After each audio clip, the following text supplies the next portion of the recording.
Hi நண்பர்களே, எல்லோரும் எப்படி இருக்கீங்க? நேற்று வந்து எல்லாருமே சொல்லியிருந்தீங்க வீடியோ வந்து கிளாரிட்டி இல்லை, வேறு மொபைல் வாங்கி போடுங்க அப்படின்னு சொன்னீங்க. இருக்கிற செலவில் எனக்கு இப்போல்லாம் வேறு மொபைல் வாங்குற மாதிரி ஐடியாவும் இல்லை, எனக்கு வந்து காசும் இல்லை. என் மொபைல் வந்து கண்டிப்பாக நான் வந்து வாங்கி தீருவேன். என் மொபைலுக்கு என்ன ஆச்சு, அது என்ன ஏற்பட்டுச்சு, இப்போ என்ன சிச்சுவேஷன் அப்படிங்கிறதையும் நான் அதுக்கப்புறமாட்டி சொல்கிறேன். நேற்று வந்து நான் என்ன சொன்னேன் அப்படின்னா, லாஸ்ட்டில் வந்து அடுத்தது வந்து என்னெல்லாம் நடந்துச்சு அப்படின்னு சொல்லி எங்களுக்குள்ளே ஃபஸ்ட்டு வந்து எனக்கும் பிரகனுக்கும் இத்தனை மாதமாக என்னென்ன கிளாஷஸ்லாம் நடந்துகிட்ருக்கு அப்படின்னு சொன்னேன். இது காமனாக வந்து நடக்கிறது தான், அப்படி தானே? அதனால் அப்புறம் வந்து கார் வருது, இது பண்ணுறோம், அந்த நேமில் இருக்குதுன்னு சொல்லிட்டு தான் புதுசாக வந்து கார் வாங்கணும்னு நினச்சிட்டு கார் வாங்குகிறான். அதுக்கப்புறம் என்ன சொல்கிறான்னா, இந்த காரை வந்து விற்கணும், இந்த காரை வந்து அப்படின்னு சொல்கிறான். சரி ஓகே அப்படின்னு சொல்லும்போது என்கிட்ட சொல்கிறான், உனக்கு வந்து நான் வந்து காரை விற்றுட்டு ஒரு பைக்கு வந்து உனக்கு வாங்கி தரமா, ஆக்டிவாக ஏதாவது உனக்கு புதுசாக வந்து நான் வாங்கி தரேன் அப்படிங்கான். இப்போ இதில் வந்து என்னென்னா, காருமே நம்ம காரு, சரி இருந்தாலும் பையன் வந்து விற்றுட்டு மீதி காசு ஃபுல்லாத்தையுமே நான் தான் எடுத்துக்குவேன் அப்படின்னு சொன்னான். உடனே நான் அதுக்குமே அக்செப்ட் தான் பண்ணேன். அது வந்து என்னுடைய ஃபேவரேட் காரு, நான் ஃபஸ்ட்டு வேலை பார்த்துட்டு வந்து வாங்கின காரு. இருந்தாலும் சரி அப்படின்னு சொல்லிவிட்டு ஆர்சி புக்கெலாம் அதுக்கு இல்லாமல் இருந்துச்சு, பழைய வீட்டில் போட்டோன்ட்டு அது எல்லாமே ரெடி பண்ணி எல்லாம் வச்சாச்சு. அதுக்கப்புறம் என்கிட்ட வந்து இப்போ ஒரு காரு, நம்ம ஒரு பொருள் இடமோ ஏதோ விற்க போகிறோம் அப்படின்னு சொன்னால், என் பேரில் உள்ள காரை இன்னொருத்தங்களுக்கு நம்ம ட்ரான்ஸ்ஃபர் பண்ண போகிறோம் அப்படின்னா, அதுக்கு வந்து என்ன பண்ணணும்னா முறையாக எழுதி கொடுத்து வாங்கணும், அப்படி தானே? எந்த ஒரு இதுவுமே பண்ணலை, யாருக்கு கொடுத்துருக்கான்னு தெரியாது. ஏன்னா வீடியோவில் எல்லாருமே வந்து கார் வேணும்னா போடுங்க அப்படின்னு சொல்லி அட்வர்டைஸ்மெண்ட் கொடுத்துருந்தான். பட் டக்குன்னு வந்து எனக்கு ரொம்ப நாள் கழித்து தான் வந்து அவன் அவனுடைய வீட்டில், அந்த ஒய்ஃபோட வீட்டில் வந்து நிற்கிறது வந்து எனக்கு தெரிஞ்சுது. இருந்துமே வந்து நான் என்ன பண்ணலை அப்படின்னா, அதை பற்றி நான் எதுவும் கேட்கலை, வைக்கலை, வாங்கலை. நான் பாட்டுக்கு தான் நான் வந்து என்ன பண்ணிகிட்டு இருந்தேன், என் வேலையை பார்த்துட்டு தான் நான் வந்து இருந்துகிட்ருந்தேன்.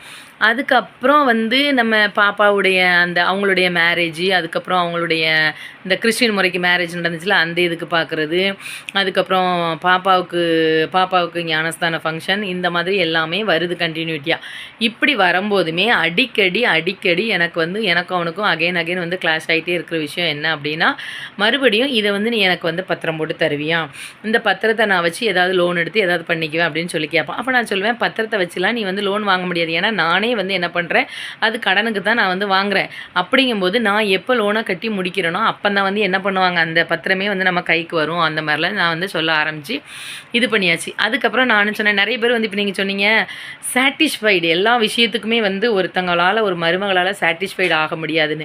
நான் வந்து ஒரு மருமகிட்ட இருந்து எனக்கு வந்து கேரிங்கோ, என்னைய வந்து ரொம்ப பாசமாகவோ இதுவாகவோ என்னைய பார்த்துக்கணும் அப்படின்னு சொல்லி நான் எதிர்பார்க்குற சராசரி மாமியார் அல்ல. அப்படி நான் எதிர்பார்க்கவும் இல்லை. அதே மாதிரி எதிர்பார்த்த சின்ன விஷயங்கள் எதுவுமே நடக்கவும் இல்லை. இப்போ வந்து நான் நைட்டு வந்து சரித்திர பாப்பாவை ஃபுல்லாக பார்த்துட்டு அவளுக்கு வந்து ஊற்றுப்பால் ஊற்றிட்டு நான் மறுபடியும் காலையில் ஸ்கூலுக்கு போகிறேன்னா, எத்தனை நாள் என் மகன் வீட்டில் நான் இருந்திருக்கணும், அந்த ஒரு நாளில் ஏதாவது ஒரு நாள் மார்னிங் வந்து எனக்கு வந்து அவள் ஸ்கூலுக்கு போகும்போது காஃபி போட்டு, வெறும் காஃபி மட்டும், சரியா, ஒரு காஃபி, அது ஏன்னா நைட்டு பூரா பிள்ளைக்கு வந்து முழிச்சிருந்து பால் ஊற்றிருக்காங்களேன்னு ஒரு காஃபி போட்டு எனக்கு தந்திருப்பாளா, நான் எதிர்பார்த்ததில்லை. மத்தியானம் நான் சாப்பாடே கொண்டு போக மாட்டேன், என் ஸ்கூலில் தான் நான் என்ன பண்ணுவேன், சத்துணவு சாப்பாடு வாங்கி தான் வந்து நான் வந்து ஒரு 6-7 மாதத்துக்கு மேலே வந்து நான் வந்து சாப்பிட்ருப்பேன். இப்போ தான் எனக்கு வந்து உடம்பு சரியில்லாமல் நான் ஹாஸ்பிட்டலில் அட்மிட் ஆனோடனே எங்கள் அம்மா வந்து எனக்கு வந்து என்ன பண்ணுறாங்க அப்படின்னா, ஏதோ அவங்களால முடிஞ்சதை நீ கொஞ்சம் ரெஸ்ட் எடுமா அப்படின்னு சொல்லிட்டு எனக்கு வந்து இது பண்ணுறாங்க. சரியா? அப்போது இந்த மாதிரி சின்ன விஷயங்கள்லையும் பொசுங்கல்கள் ஏற்படும் பொழுது எனக்கும் அவனுக்கும் பிரகனுக்கும் மறுபடியும் வந்து என்ன பண்ண ஆரம்பிக்கும், வாக்குவாதங்கள் வர ஆரம்பிக்கும். இது வந்து ஒரு தாயும் மகனுக்கு வந்து ஏற்படக்கூடிய ஒரு இதுதான். இதை வந்து இது அதான் சிறுபிள்ளைத்தனம், ஒரு மெச்சூரிட்டி இல்லாத வயசில் நம்ம கல்யாணம் முடித்தா என்ன நடக்கும் அப்படிங்கிறதுக்கு ஒரு தாயும் பிள்ளையும் பேசுகிறத அங்கே சொல்லிக் கொடுக்குறது, இங்கே சொல்லிக் கொடுக்குறது. அதே மாதிரி நானும் பிரகன் தப்பு பண்ணாலும் சரி, பிரகன் தப்பு பண்ணாலும் சரி, இல்லை அவன் பொண்டாட்டி இது பண்ணாலும் நான் என்ன பண்ணுவேன் அப்படின்னா, அவங்க அம்மாட்ட நான் வந்து அடிக்கடி ஃபோன் பண்ணி ஷேர் பண்ணுவேன். அவங்கள நான் சம்மந்தாரது அப்படி நினைக்கிறத விட கூட பிறந்த ஒரு சகோதரி மாதிரி நினச்சி என்னைய ரொம்ப அசிங்கமாக பேசுகிறான், உங்கள் பையன் இப்படி பண்ணுவானா, இல்லை உங்கள் பையனுக்கு நீங்கள் வந்து இப்படி சொத்தெல்லாம் எழுதி கொடுத்துருவீங்களா, சத்தம் போடக்கூடாதா அப்படிலாம் வந்து நான் கேட்பேன்.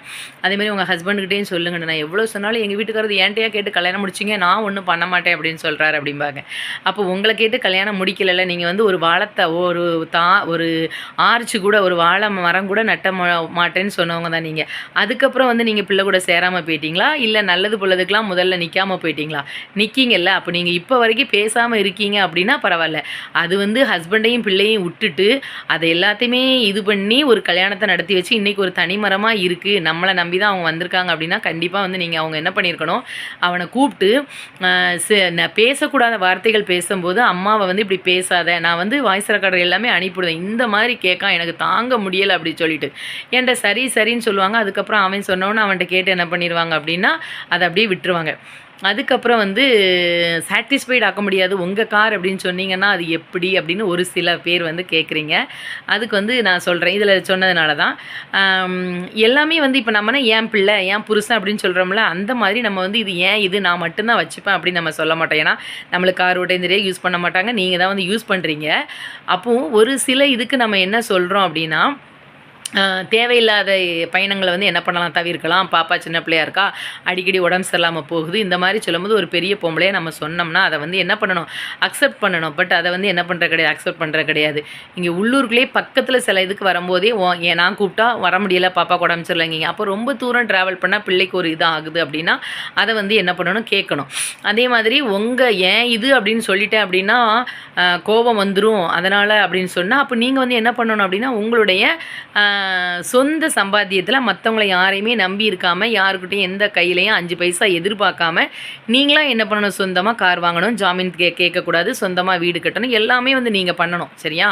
அப்படி இல்லைல்ல, நான் வந்து மனசார எல்லாம் பண்ணி தந்திருக்கேன். அதுதான் நான் இப்போவும் சொன்னேன், யாருக்கிட்டையும் ஒரு காஃபி காலையில் நான் இது பண்ணதும் கிடையாது, மத்தியில் சாப்பாடு எனக்கு இது வரைக்கும் பண்ணி தந்தது கிடையாது. சனி ஞாயிறு வீட்டில் இருந்தாலும் நான் தான் வந்து என்ன ரெடி பண்ணியிருக்கேன், பண்ணுவேன். ஒவ்வொரு நாள் இருக்கும்போது அவள் பண்ணுவா, சாப்பிட்ருக்கோம். சரியா? நான் எந்த இடத்துலையும் அதே மாதிரி அவளை நான் விட்டு கொடுத்து பேசினதும் கிடையாது. நான் என்னுடைய ஒரே மனக்குறை என்ன, அவன் வந்து ஒரு அளவுக்கு அதிகமாக நீ வந்து ஒரு சின்ன வார்த்தை கூட நேரில் உங்கள் அப்பாவையும் உங்கள் அம்மாவையும் நான் எதையுமே பேசினது கிடையாது. அப்படி இருக்கும்போது அவன் சொன்னான் அப்படிங்கும்போதே உனக்கு கோவம் வரும் பொழுது உன் கண்ணு முன்னாலே நீ அவ்வளோ கேவலமாக பேசுகிறான். அவ்வளோ கேவலமாக பேசுகிற ஒரு நாளாவது பிரகன் அப்படி பேசாத அம்மாவை அப்படின்னு சொல்லியிருக்கியா? நம்ம எப்படி இருந்த சூழ்நிலையும் நம்மளுக்கு ஒரு வாழ்க்கை தந்தை இன்றைக்கி நம்மளை நல்லா வச்சுருக்காங்கன்னு சொன்னியா? எப்படி பேசுகிற? ஆமாம், வாழ்க்கை தந்தை கிழிச்சு அதுக்காக உனக்கு அப்படி இருக்கணும் எப்படி இருக்கணும்னு என்னை ஒருமையிலையும் அவ்வளோ அசிங்கமான வார்த்தையால் நீ வந்து என்னை பேசி காயப்படுத்திட்டு தான் போனேன்.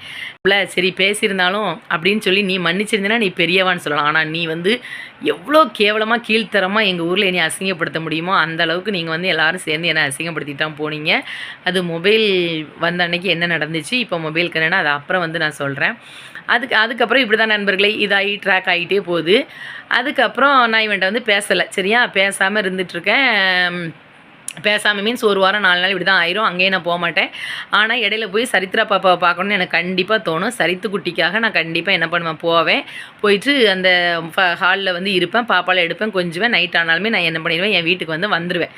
சரியா? அதுக்கப்புறம் இங்கே தறிவுக்குளத்தில் இருந்தாலும் அர்ஜென்ட்டில் திடீர்னு கால் பண்ணுவான். ஏம்மா 11:30-12 மணிக்கு, ஏம்மா ஸ்னேகா கொஞ்சம் சளி பிடிச்ச மாதிரி இருக்குது, பாப்பா பார்க்கணும் ஆள் இல்லை, உடனே கிளம்பி வர முடியுமாம்மா?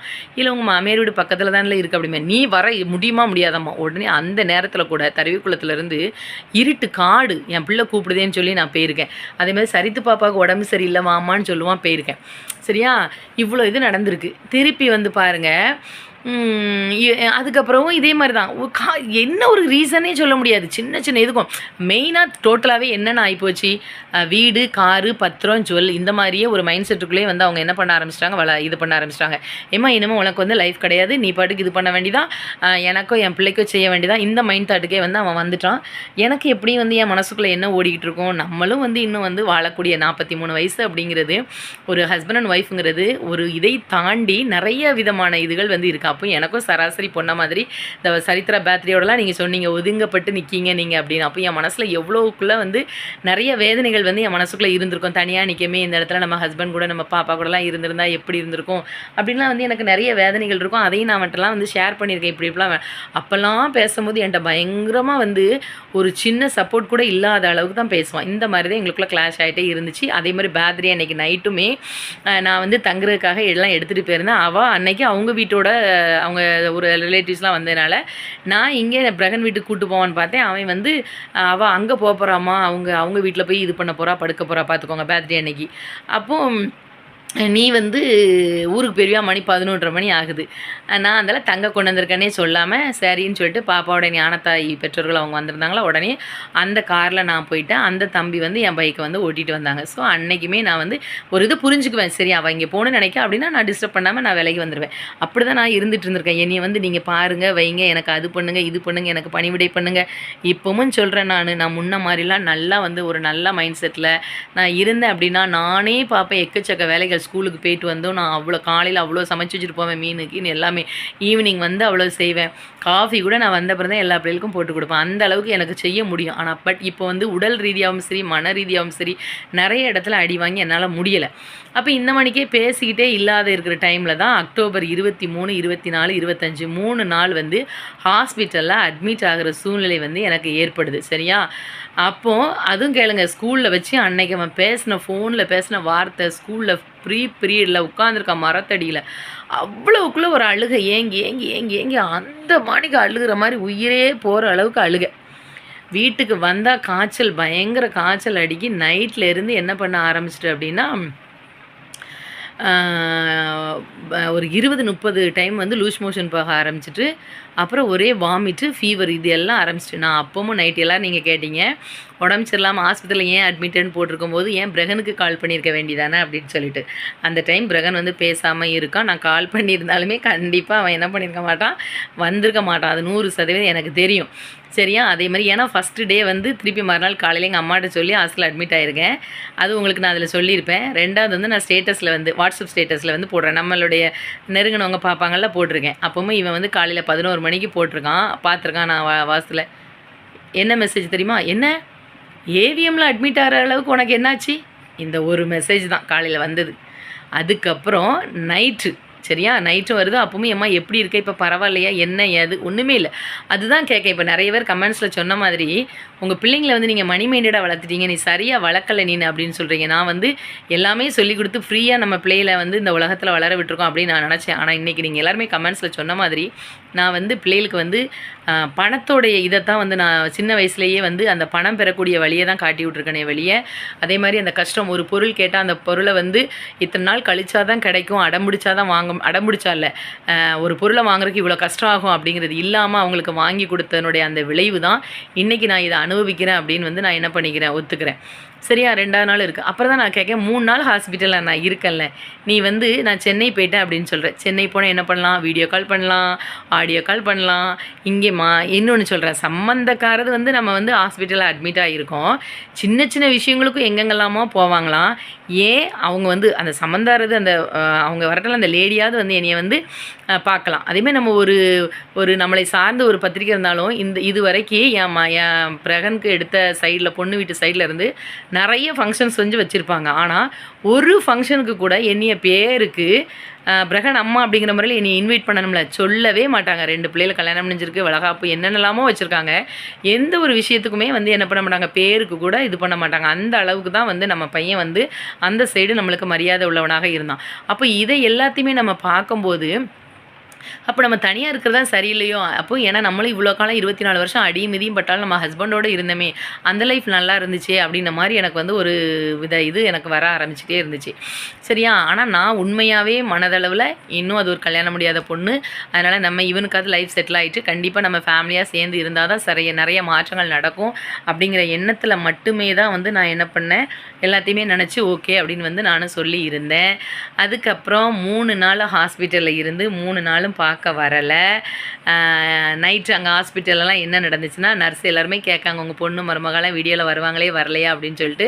நான் அவங்கள்ட்ட வந்து அவங்களுக்குலாம் நிறைய ஒர்க் இருக்குது அந்த மாதிரி சொல்லிட்டேன். நைட்டு வந்து குளுக்கோஸ் ட்ரிப்ஸ் ஒரு நாளைக்கு 7 பாட்டில் 6 பாட்டில் போட்டாங்க.